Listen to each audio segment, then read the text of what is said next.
Here's all the stuff I'm bringing to survive on the road. We got blanket, ice chest, snacks, books, towel.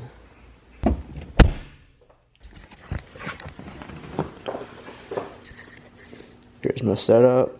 7 a.m. right now. I was gonna stop in Phoenix to sleep, but they have a low of 90 degrees, so I'm gonna try to drive an extra 2 hours to get to Tucson, because there they have a low of like 80 degrees, and that might be easier to sleep in.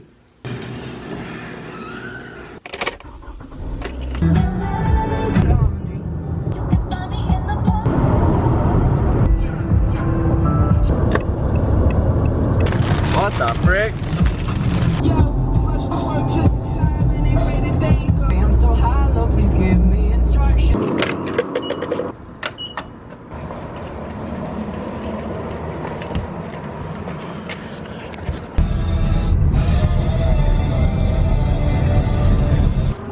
Teddy, you're gonna hella roast me for this, but I brought canned food, so I'm gonna eat some chicken noodle soup cold straight from the can. But I was driving all day. I drove like 13 hours. I just got here at like 9:30 p.m. I'm in Benson, Arizona, which is like a little past Tucson. I can actually straight up see the Milky Way here, even with all these lights. This frog next to my car.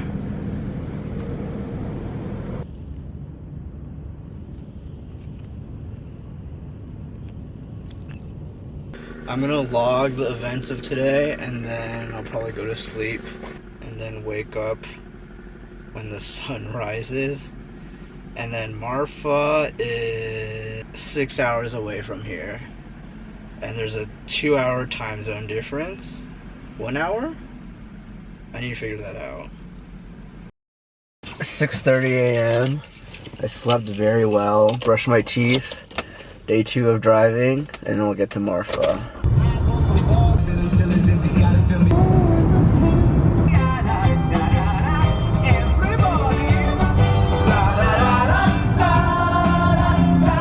Made it.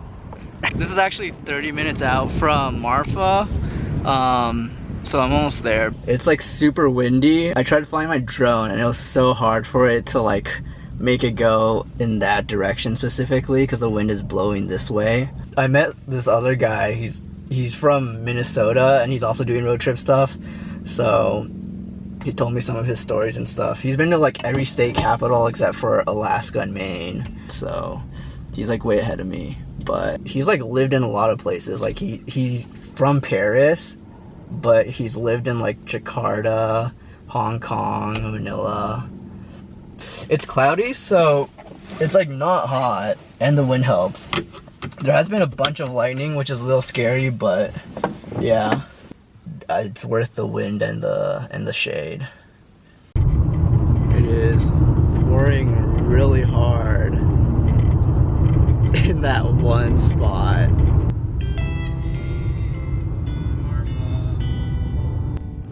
I am in Marfa. I just checked into El Cosmico, which is where I'm staying. I'm gonna do a quick tour around this space. First, bathroom check. Here's what the bathroom looks like. There's a toilet, sink. So this is where I'm staying in my car, since I have the car bed. But if you're more into like the glamping stuff, they do have these tents and like these teepees and yurts, and then they also have all these little trailers, which they're all like decked out in their own little themes. And then there's a bunch of other random stuff. They have like hammocks that you can hang in. There's a kitchen, and they even have a stage for when they have festivals. So this place I'm staying at is on the south side of Marfa, and from here you can see all the way to the other side. So it's a pretty small town. And then next to where I'm staying is the Chinati Foundation, and so you can actually see some of Donald Judd's artwork just out there. So I'm gonna check that out in the next few days as well. And then all these buildings also are his art stuff. I don't have anything planned for it this first day, so I'm just gonna drive around and get the vibe of the town.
Check out the Marfa lights, which is some extraterrestrial shit. There's a reference to it in King of the Hill. Oh my god! The Marfa lights! That's the boy! Which is part of the reason why I know about it.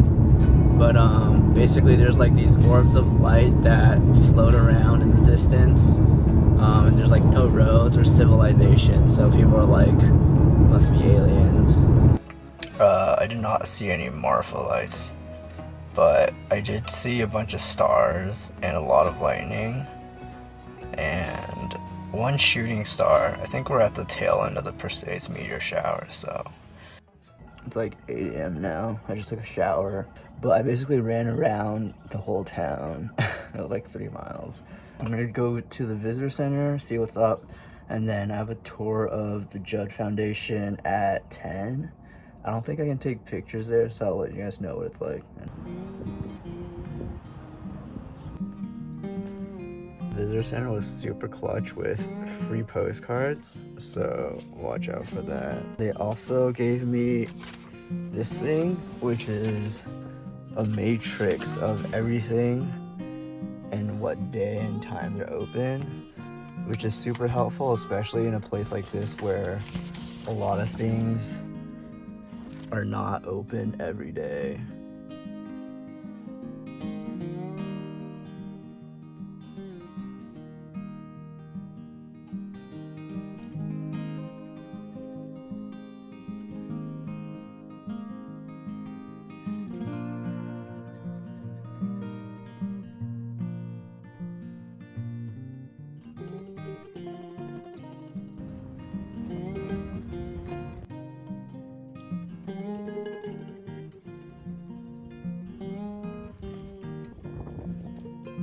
This wooden gate is the entrance to the tour of the Judd Foundation that I just went on. It was a very intimate tour with like 10 people-ish, and when we entered the gates, they locked it behind us, and then we were just in this courtyard area. And what I learned was that this is actually, behind these walls, this whole block is where Donald Judd lived. This was his home. And so we just did a tour of like where Donald Judd lived. And so there was like his studio and his library, and everything is like very well preserved. They were saying how like in the library all the books are still in the order of how Donald Judd had left them when he was living there. Yeah, it was like the tour guide knew like everything about Donald Judd's life, and so that was very interesting just to hear like the backstory of this random guy who ended up getting into the art scene and then decided to move to the middle of nowhere, Texas. But yeah, our tour guide is actually a sculptor, which is interesting, and something that I learned eventually is that like everyone who lives in Marfa is like somehow involved in the creative space or industry. And some of the people that were on the tour were from Europe, and that was pretty cool that like to see Marfa's impact in the art scene has that wide of a reach. It's like 1 p.m. now, and I walked around town and like checked out all the stuff that's open, which not that much stuff is open on a Tuesday in this town, so I have a lot of time to kill. Someone had mentioned like this scenic route that passed by Fort Davis some observatory, and there's like just mountains and trails and stuff. So I'm gonna do that. He said it's like a 2-hour loop, so I have like more than 2 hours to kill. So that's where I'm headed now. We're at Fort Davis historic site. We got some historic buildings. Let's go learn some history. So I learned all about Fort Davis, like the fort and the town Fort Davis is named after Jefferson Davis, the Confederate dude. Yeah, most Texas towns are pretty conservative, as you would expect. Marfa being the anomaly. Marfa's super liberal, since people there are from, you know, like New York City, LA, and they're very creative art people. But yeah, here I learned about the history of this fort and what it was like living back then. They had like no medicine, so people were dying every day, even when there was no war. And then I decided to take this hike, even though it was super hot. There's the city of Fort Davis, and there's the actual fort area. And then over there, behind the hills, I think is where Marfa is. I'm like under a cloud right now, and there's some breeze, feels good. But you can see the cloud moving, the shadow. I'm gonna be in the sun in like 15 seconds. Yeah, and then after I just checked out the downtown of Fort Davis, it's pretty small. There's a few stores though. People are super nice. It's like the small town vibes. Everyone's very friendly. And yeah, with all these small towns, like stores just kind of open and close whenever they want, I noticed. But yeah, even here in Fort Davis, there's like quirky art stuff, which is kind of cool. Barbed wire art.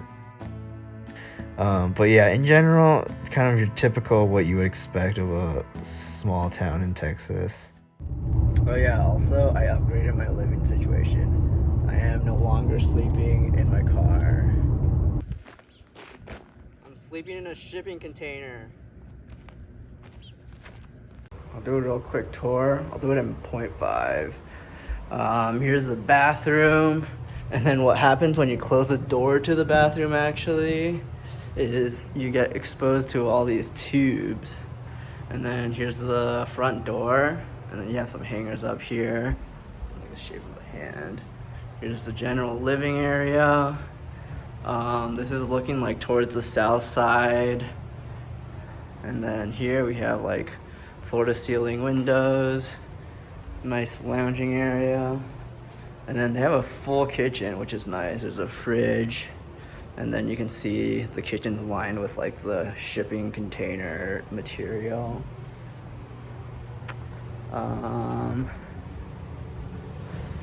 And then they have washing machine too. This is a nice shipping container. And then extra supplies. Here's a bedroom. And then this is actually a door to another patio that you can open up to. There's the yard. And then here's the bedroom, bathroom. Here's a shower. It looks very industrial, I guess. There's a little hole here. Here's the rooftop area.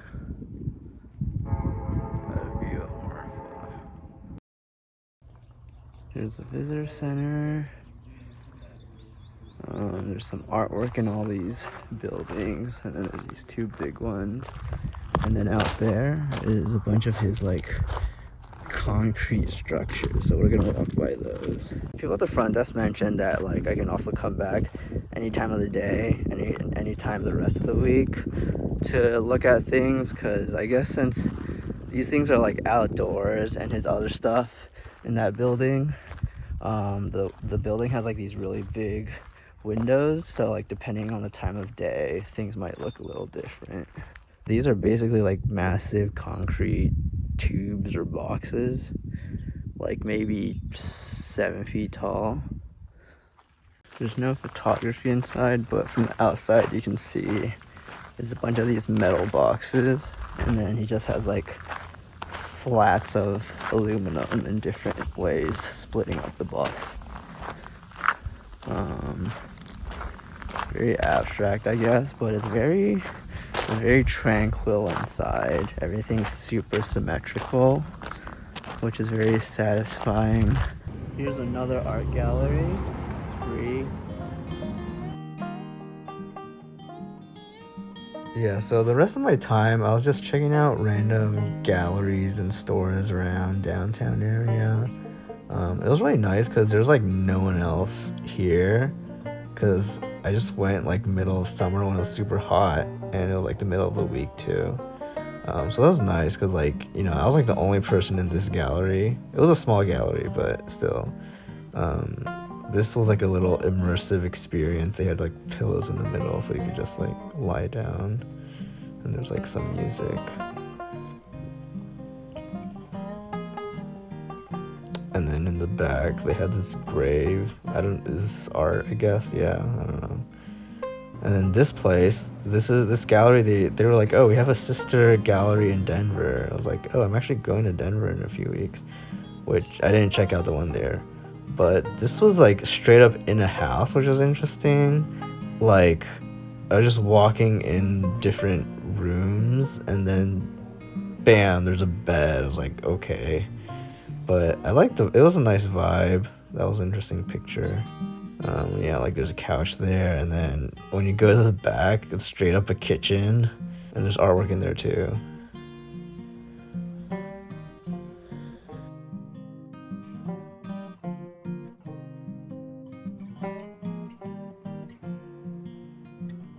Yeah, this was in front of a store. It was just cool to see that. There's a good amount of people from all over visiting Marfa. There's some from California, New York. There's a big one for Austin. Got dinner here at Margaret's, and I just loved how they had this double-sided bar. That's all. This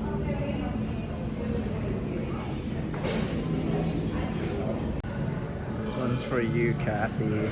Burrata on bread. I think I've pretty much done everything there is, at least the main things. So I'm gonna chill for the rest of my time, write some postcards to you guys. I enjoyed Marfa a lot is because of the small town vibes. When I go somewhere like New York, I think there's a lot of like decision paralysis where I'm just like, there's so many things to do, I don't know what to do. Versus here, it's like I can literally do all the things, and so it's just like a checklist, like, oh, I got that, I got that, I got that, and then I'm able to actually finish the checklist in a few days. And I feel like I know the lay of the land, because it's not that big of a town. So now I just have to drive to Austin to meet Kathy so I can dog sit for her, which is why I'm in Texas in the first place. Overall, really like Marfa. I would totally come again. It was really nice just to decompress and slow down into the small town vibe.